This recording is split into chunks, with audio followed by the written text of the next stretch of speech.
Yangiobod tumanining chekka hududlarida bo'lsin yoki markazida har bir qarichi yer, har bir tadbirkorlik subyekti davlat byudjetining tayanchidir. Soliq xodimi bo'lish esa nafaqat raqamlar bilan ishlash, balki mas'uliyat va tinimsiz mehnat demakdir.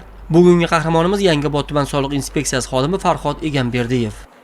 Men shu Yangiobod tumanida menga Do'stlik MFI hamda Shodlik MFI ikkita mahalla biriktirilgan bo'lib, bularda asosan asosiy mezonlari tadbirkorlarga soliq to'lovlari bo'yicha tushunchalar berish, ularni soliq hisobotlarida amaliy yordam ko'rsatish hamda qo'shimcha manbalarni aniqlash, shuningdek mahallaga undirilgan mablag'larni 10% mahalliy byudjetga tushganligi sababli soliq to'lovchilar bilan asosan soliq o'zgarishlari bo'yicha mana yildan yilga qulayliklar yaratilyapti. O'shalar bilan birgalikda boyagi qulayliklarni to'g'ri tushunchalar olib borib to'lovchilarga shu orqali natijalarga erishildi.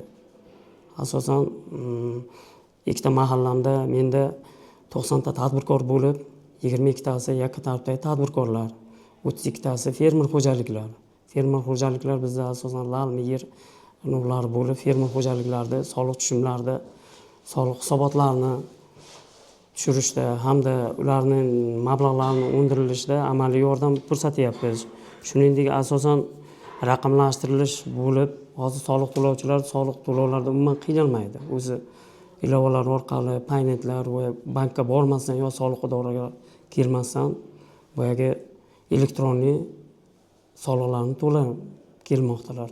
Oldin ilgari qog'ozda bo'lardi, asosan xabarnoma yo xat qilib, chaqirib, bu yerda bu yo'lkira boyagi uzoq qishloqlarimiz bor. Ko'pincha bizda eng qulay tomoni hamma narsa elektron bo'ldi. Hozir soliq ilovalari bor, mobil ilovalar, telefoniga kiradi. Misol uchun telefon orqali gaplashadigan bo'lganimizda ham boyagi PNFL kodlarni tersa, o'sha soliq qarzdorligi shakllantiradi. Biz elektron o'tirgan holatda, shu uydan ko'chaga chiqmagan holatda soliqlarni to'lanyapti. Unga asosan vaqtdan boyagi fuqarolarning mablag'i ham tejalyapti, ketib yurmasdan. Yuridik tashkilotlar esa bankdan hisob raqamlari ochib, boyagi soliqlarni o'z muddatida tushgan tushumlarni to'lab, hisobotlarda tushunmovchiliklar bo'lsa biz o'zimiz yordam beryapman. O'shalar orqali byudjetni shakllantirib, qo'shimcha manbalar bo'ladigan bo'lsak, uni asosan mana yerlar noqonuniy yerlar bo'lyapti. O'shalarni biz xatlar orqali undirib boyagi aniqlab, bazaga kiritib, baza yaratish orqali boyagi maqsadlarga erishdik asosan. Farhod Egamberdiyev Shodlik va Do'stlik mahallalarining soliq inspektori. Uning ish kuni tongdan fuqarolar va tadbirkorlar bilan muloqotlar bilan boshlanadi. Bu yerda uning mas'ulligida 54 ta yuridik tashkilot va 40 ta fermer xo'jaligi, 28 ta yakka tartibdagi tadbirkor, 1014 nafar o'zini o'zi band qilgan fuqarolar, Mirishkor 148 ta dehqon xo'jaligi mavjud. Soliq xodimi bo'lish sharaf, to'g'risi nimasi bo'ladi? Oson ish emas bu. Xalq bilan ishlaysiz, tushum bilan yurasiz. Uni mablag'larini o'z vaqtida boya to'lagan soliq to'lovchilarni muomala madaniyati asosan boyaga keladi biz oldimizga tushunchalarni beramiz soliq yuzasidan. Yildan yilga mana davlatimiz tomonidan imtiyozlar berilyapti. O'shalarni tadbirkorlarga to'g'ri tushunchalar berib, boyagi mablag'larni ko'payishga ham o'sha narsa asosan sababchi bo'lyapti bizga. Sababi yildan yilga bu yil mana xudo xolasa 2026-yil o'zgarishlar katta bo'ldi. Tadbirkorlarimizga tushuncha beryapmiz. Boya vaqtida soliqlarni to'lash bo'yicha boya qonun bilan belgilangan konstitutsiya burchi deb tushuntirib, o'z vaqtida to'lashga qildirib kelyapmiz. 15 yil bo'ldi tadbirkorlik qilayotganmiz. Televideniyadan prezidentimiz senatga o'zbek xalqiga qilgan murojaatlarni eshitib juda mazza qildik. Biz tadbirkorlarga ham ko'p yengilliklar berildi. 26-yil biz tadbirkorlar uchun omadli desak ham bo'ladi. Ana shu prezidentimizni murojaatnomasidan ruhlanib, ishlarimizni yanada yaxshilashimiz kerak. Soliqlarni vaqtida to'lashimiz kerak. Masalan, misol keltirish mumkin, agar uyimizda, xonadonimizda svet o'chib qolsa, shu kuni borib to'laymiz. Gaz o'chib qolsa ham to'laymiz. Soliq ham shunday. Sababi to'langan soliqlar hammasi o'zimizga qaytib keladi. Nafaqalar bo'lib, pensiyalar bo'lib, meditsinaga, ta'limga emas tarqab. Masalan, qishlog'imizni misol keltirsak, qishlog'imizda yangi maktab qurilgan, yangi bog'cha qurilgan, ko'chalarimiz asfalt qilingan, ko'chalarimizga kunduzgi zaryadga oladigan lampochkalar qo'yilgan. Hattoki rayonda svet o'chib qolgan taqdirda ham kechasi bilan svetlar bo'lib turadi yo'llarda.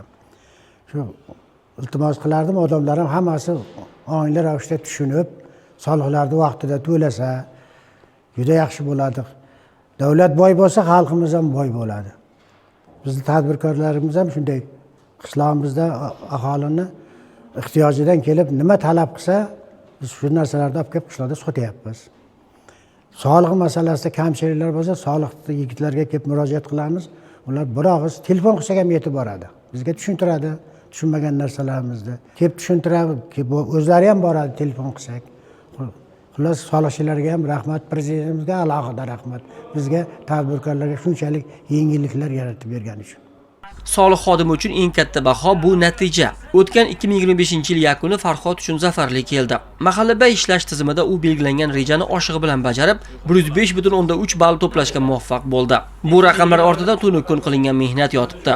2025-yilning yanvar-dekabr oylari davomida qo'shimcha manbalar hisobiga byudjetga jami 2 milliard 639 million so'mdan ortiq tushum ta'minlandi.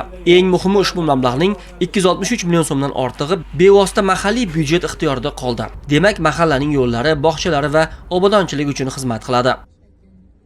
Hurmatli prezidentimizning siyosatlari xalq manfaatlariga qaratilgan.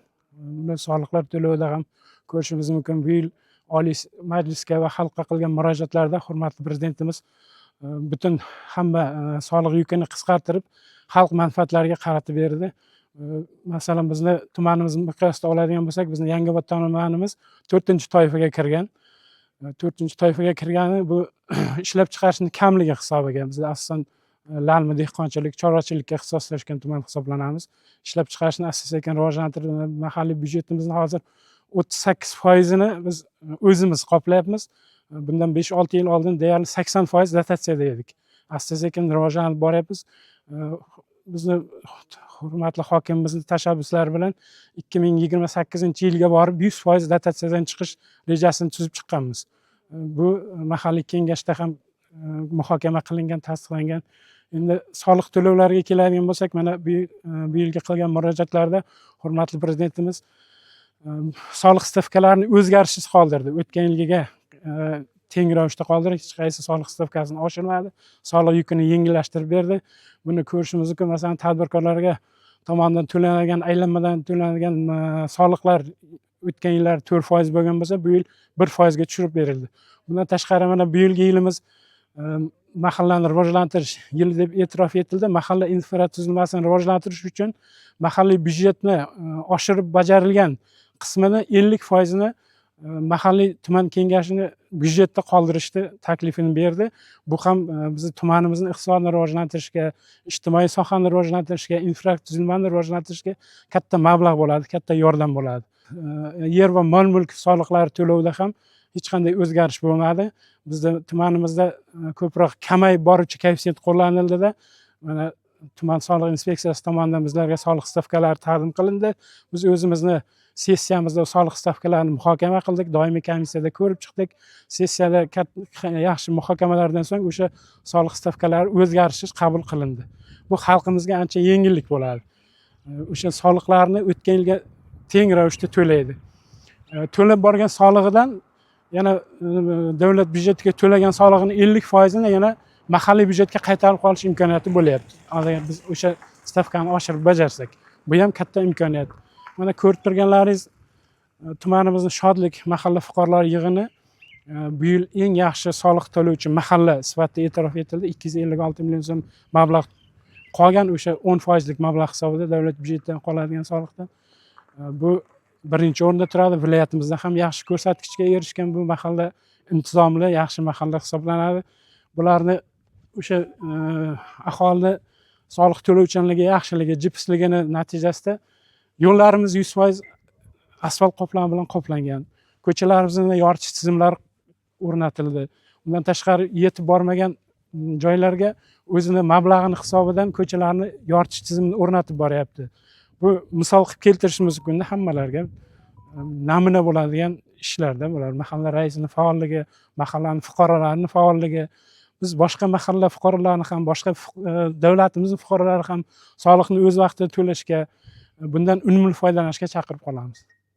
O'z ustida tinmay ishlagan, sohaning chinakam fidoyisi bo'lgan Farhod Egamberdiyev kabi xodimlar bor ekan, davlat va soliq to'lovchi o'rtasidagi ishonch ko'prigi mustahkam bo'laveradi. Zero soliq kelajak poydevoridir.